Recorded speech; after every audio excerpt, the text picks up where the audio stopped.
ఎవడన్నా నిగ్గదీసి అడిగే మునగాడు.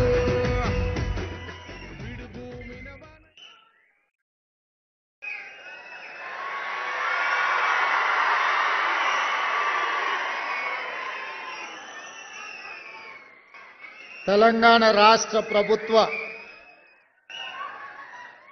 లైసెన్స్డ్ సర్వేయర్ల నియామక కార్యక్రమానికి సభాధ్యక్షత వహించిన మిత్రులు రెవెన్యూ శాఖ మంత్రివర్యులు పొంగులేటి శ్రీనివాసరెడ్డి గారు, ఈ కార్యక్రమంలో పాల్గొన్న చీఫ్ విప్ పట్నం మహేందర్ రెడ్డి గారు, శేర్లింగంపల్లి శాసనసభ్యులు మిత్రులు అరకపూడి గాంధీ గారు, తుంగతుర్తి శాసనసభ్యులు మందుల సామెల్ గారు, పరకాల శాసనసభ్యులు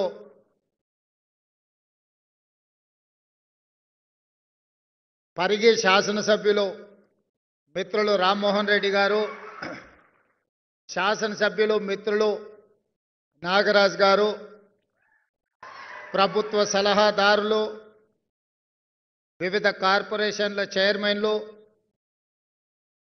రెవెన్యూ శాఖ అధికారులు, ఈనాటి నుంచి ఇందిరమ్మ పాలనలో ప్రజాప్రభుత్వంలో భాగస్వాములు కాబోతున్న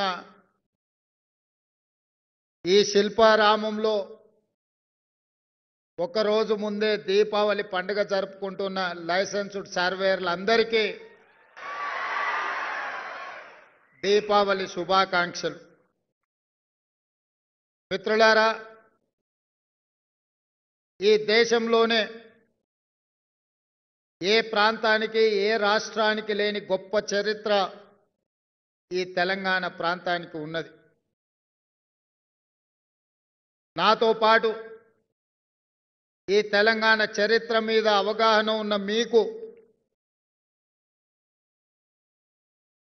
రాజులు రాజ్యాలలో యుద్ధం చేసుకున్నది ఈ భూమి మీద ఆధిపత్యం కోసమే. అదే కాదు, ఆనాడు జల్ జమీన్ జంగల్ అనే నినాదంతో పోరాటం చేసిన కొమరం భీముడు ఈ భూమి కోసమే. ఆ తర్వాత తెలంగాణ సాయుధ రైతాంగ పోరాటం నల్గొండ వరంగల్ జిల్లాలలో ఎర్ర జెండా ఎగిరింది ఈ భూమి కోసం, భుక్తి కోసం, విముక్తి కోసమే.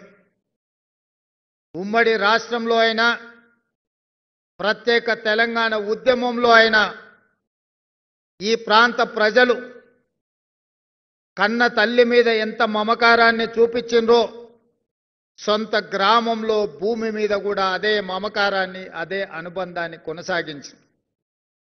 ఎప్పుడెప్పుడు ఈ భూమి మీద ఆధిపత్యం చెలాయించాలనుకున్నారో, ఈ భూములను ఆక్రమించాలనుకున్నారో, పేదవాళ్ళైనా, దళితులైనా, గిరిజనులైనా, మారుమూల ప్రాంతాలలో నిరక్షరాస్యులైన నిటారుగా నిలబడి కొట్లాడిన చరిత్ర ఈ తెలంగాణ గడ్డకు ఉన్నది.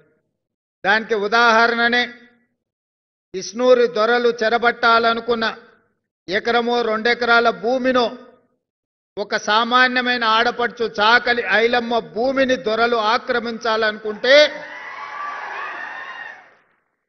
చాకలి ఐలమ్మ వీరనారి చాకలి ఐలమ్మగా మారి ఈనాడు తెలంగాణ ఉద్యమానికి స్ఫూర్తిని అందించిందంటే దానికి కారణం భూమి అన్న సంగతి మీరందరూ గుర్తించాలి. ఎందుకు ఈ చరిత్రను మీకు గుర్తు చేస్తున్నా అంటే భవిష్యత్తులో భూ యజమానుల యొక్క హక్కులను, భూ యజమానుల యొక్క భూమి సరిహద్దులను నిర్ణయించే అధికారం ఈనాడు తెలంగాణ రాష్ట్రం మీ చేతుల్లో పెట్టబోతుంది. ఒకవేళ ఇందులో తప్పులకు తావిస్తే ప్రజలు మీ మీదనే కాదు ఈ ప్రభుత్వం మీద తిరగబడే అవకాశం ఉన్నది. కన్న తల్లి మీద ఆధిపత్యం చెయ్యాలని ఎవరైనా అనుకుంటే అతి సామాన్యుడు కూడా తిరగబడిన చరిత్ర ఈ తెలంగాణ ప్రాంతానికి ఉంది. అందుకే మిత్రులారా, ఈనాడు మీరందరూ ఆలోచన చేసి, ఆనాటి చట్టం గురించి నేను చెప్పాల్సిన అవసరం లేదు. ధరణి అనే చట్టం కొద్ది మంది దొరలకు చుట్టంగా మారింది. ఈ ధరణి దరిద్రం ఒక ఎంఆర్ఓను పెట్రోల్ పోసి తగలబెట్టిన చరిత్ర ఈ తెలంగాణలో ఉంది. ఈ ధరణి దరిద్రం ఇబ్రహీంపట్నం ప్రాంతంలో జంట హత్యలకు కారణమైంది. ఈ రకంగా ధరణి దోపిడీ